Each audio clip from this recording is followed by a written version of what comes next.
Watching Buzz with Jess Lujan. Hey, we're back with main studio guest, Mr. Tim Rohr, and we're talking about situation here with the Catholic Church. Tim, just before I came to the studios, I read your blog. You just got on there in regards to why really Archbishop Aprone is attempting to destroy Monsignor James. I'll let you explain what's on the blog here. In 2011, the Archbishop Aprone approached the Archdiocesan Finance Council about conveying the title of the old Axion Hotel property to the seminary, which is a separate corporation, and it is controlled by the Neo-Catechumenal Way. I'd have to get into technical details of how it's controlled, but the fact is it is a corporation separate from the Archdiocese. And that Axion Hotel property, of course, is extremely valuable. And so the Archdiocesan Finance Council voted no, we're not going to sign it over to a group and cloud the title or whatever it is. It belongs to the Archdiocese and the people of the Archdiocese. So at first the Archbishop actually went along with it, but about a month later he called them into the office and sent them a letter basically criticizing their judgment and didn't know what they were doing and didn't understand and all this kinds of stuff. And the Finance Council, there's 5 members on the Finance Council, and 4 continued to say, no, we're not going to sign that over. And also the legal council, the Archdiocesan Legal Council, also advised not to do it. So the Finance Council is doing their job. Well, rather than take the Finance Council's vote, which is the Archbishop is required to do by canon law, because he can't operate without their consent, he fires them all. Okay. Now, he won't call it firing. He just said their terms expired. But like the one nun, Sister Stephen, was on that council for 26 years.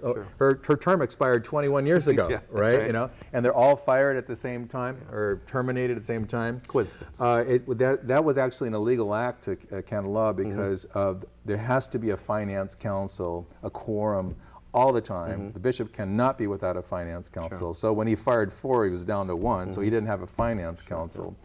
Well, the members of the Finance Council were fired, wrote a letter to the then apostolic delegate. His name was Archbishop Balvo, and essentially said, you know, the Archbishop can't do this. Here's what's happened. All very respectful language and stuff. And Archbishop Balvo wrote back to the Archbishop and essentially told him that he can't do what he wants to do.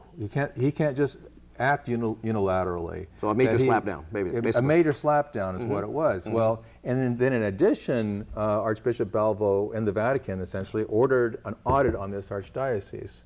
Well, according to this letter from Archbishop Balvo, the Archbishop had never filed a financial report as he was supposed to annually. And so obviously we know that the Archdiocese's finances were in disarray, and now Rome is saying, show us your book. But the Archbishop now turns around and said, because the reason why that wasn't done is because Monsignor James had not done these things. Okay, that was yes. Now I'm going to get to that in a second, and that just had to do the complaint against Monsignor James had to do specifically with a current audit on that one particular. But this is this is Rome saying. This is Rome slapped down to the Archbishop. Saying you don't even that you're financially mismanaging this archdiocese because you're supposed to give us this data every year and you never have. Well, that's a major embarrassment because what happens is that the nuncio, the delegate, actually has to report to Rome. Okay, so this was an embarrassment for the Archbishop, of course, and then also that he was sort of denied his wanting to give away this $75 million asset, whatever it is. So we knew that it was just a matter of time before he would come after Monsignor James, and he came after Monsignor James because he's the only priest there, so that's the other 3 people are lay people and a nun. And so Monsignor James was the only person he can go after. And sure enough, we knew it was coming, and sure enough it did. And so on July 25th, Archbishop calls in Monsignor James out of the blue, wants to talk to him. Monsignor James sits down, Archbishop reads him a whole list of charges about his financial mismanagement and all this kinds of stuff. Monsignor James says, oh, okay. Can I have a copy of that so I can address those, right? If you're called into your boss and you're, well, let me address that. Maybe there's something misunderstanding. Actually, the Archbishop at that point actually agreed to give a copy, but then Monsignor David C. Kittigwa, the Vicar General, kind of intervened and took the letter and did not give it to Monsignor James and said he'd give it to him later. Well, he didn't give it to him later. The next time this letter actually shows up was in a press release to all of the press. You got it before Monsignor James did.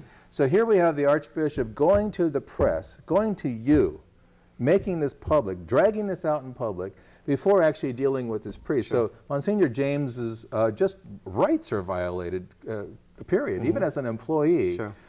Your employer, if he went to the press and said, Jesse Lujan did this, this, and this, that's serious stuff. Before I even knew about it. And, you know, you'd have something to say, if not legally, about it. Well, that's what the Archbishop did, and Monsignor James is aghast that you haven't even given me a list of the charges so I can defend myself, but you've gone to the press with this, right?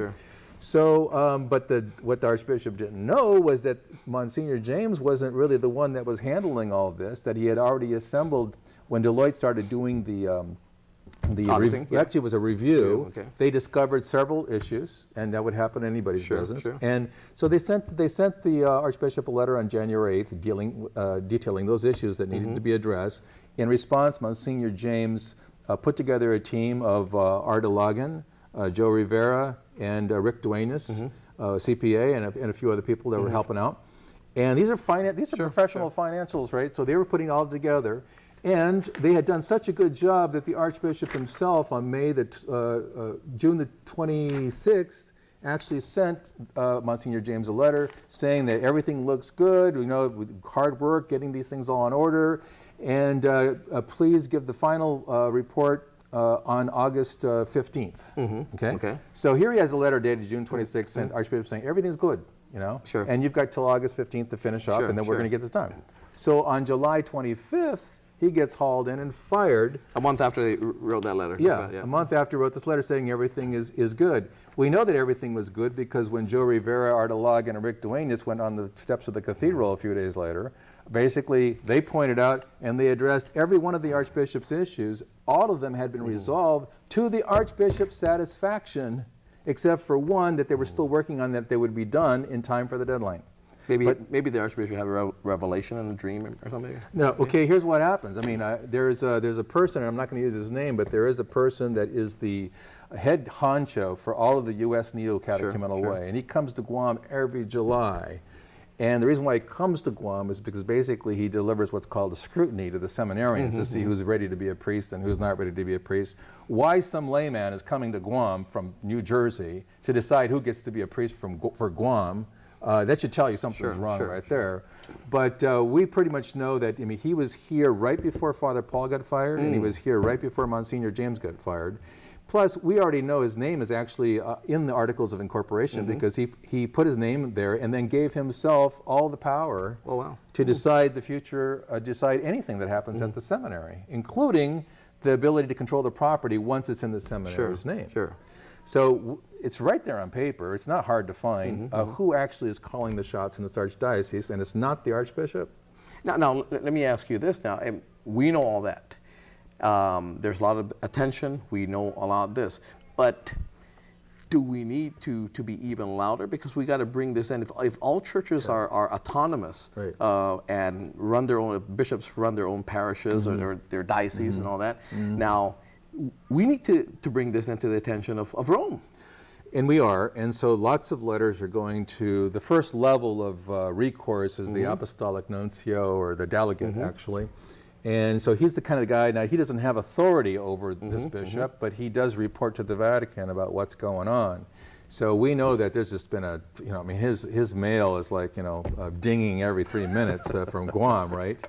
And so there's been a lot of mail that's been going there, a lot of attention, and the fact that this is making the press, you know, Rome is kind of funny.